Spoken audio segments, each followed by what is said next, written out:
Halo Tolara gitu. Hedanya. बाहु टलारा किथे ये हुकुम कयो छा खपे छा खणी चा मोला समोसा ऐं चटणी बटणी विझी दे। या चटनी तो ठीक आ पर या बटनी छा है चाचा मट कर हणे न मुक भनी न जाड़िया चुबरा। ये चाचे सां आस्ते ॻाल्हि आहे त ॿधी न पटको खीचे में गीली न सॼो होटल में पिण हे सॼो ॾींहुं रक्शे में कदड़ा खणियो घुमे तूं वरी दादागिरी थी आहीं चुप कर। हा सब पागल थी जरा मूंसां चर्चा था कयो पियो त तव्हांखे चर्चा थो वणा। मूंखे ऑर्डर ॾियो तव्हां वञा पोइ तव्हांजी मर्ज़ी। मोदा अगलो को भी चाह जो खणिया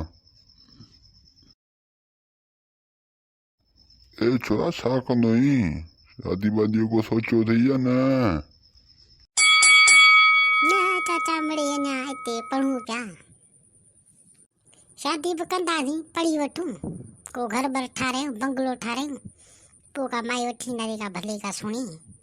तूं चाचा ॿुधा भला शादी जी उमिरि थी वई आहे मुंहिंजी। चाचा ॿुधो अथऊं ॾाढो मज़ो हूंदो आहे शादीअ में सची ॻाल्हि आहे मिड़े कूड़ था हणनि चवनि था मज़ो त ॾाढो आहे शादी में भला कया भला हूं रुॻी था मज़ा वठनि माण्हू असांखे त केरु लेखे बि कोन थो ॾिस पार्टी बि ठाही अथमि पोइ बि का छोकिरी वेझो कान थी अचे मुंहिंजी। छोरा कपड़ा लाने के ॾिसंदी कपड़ा पा दाढ़ी वाड़ी ठारा अपा जाबुलू बगुल थो बोली चाचा दाढ़ी भाॼीअ जो फैशन बोले ये दाढ़ी लाराए छॾ त के ॾिसंदो कोन मूंखे ॿुधई तूं त अलाए कहिड़े ज़माने जो आहीं तव्हां दौर वियो सफ़ा रंग रूट सिपाही छो हलंदा हुआ हींअर असांजो दौर आहे दाढ़ी बाड़ी टाइट हुजे सेट थियल हुजे कट पीस दाढ़ी हुजे।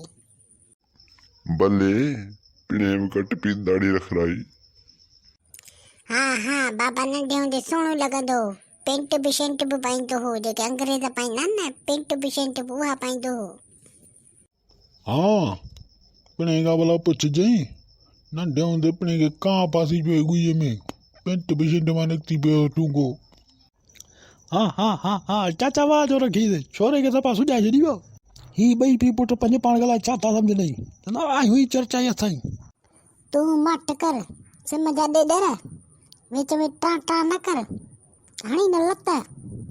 चाचा ॿियो हिकिड़ो चर्चो हणी दे। हाँ चाचा ॿियो हिकिड़ो ॿियो छॾी त ॿार आ माण्स खे न वञी ॿुधाए धूणनि जी पा कुते जा पुट तुंहिंजे दुकान ते आऊं समोसा खाइण आयासीं पकोड़ा खाइण आयासीं ॿी सुबुह ते त छोरा वठी तोखे कुटाया अथऊं ॾेॾर मोंडा तुंहिंजे दुकान खां त वल्लूअ जो दुकान भलो आहे समोसा ऐं पकोड़ा त मिलंदा उन सां गॾु चटणी बि घणी ॾींदो आहे हिकिड़ी तूं चटणी थोरी ॾींहुं असांखे वरी चर्चा पियो कराए असांखे हले था बाकड़ी हे जेको पोड़ो यार वठो न इहो पोड़ो विझ गुईअ में हला वञी वियो।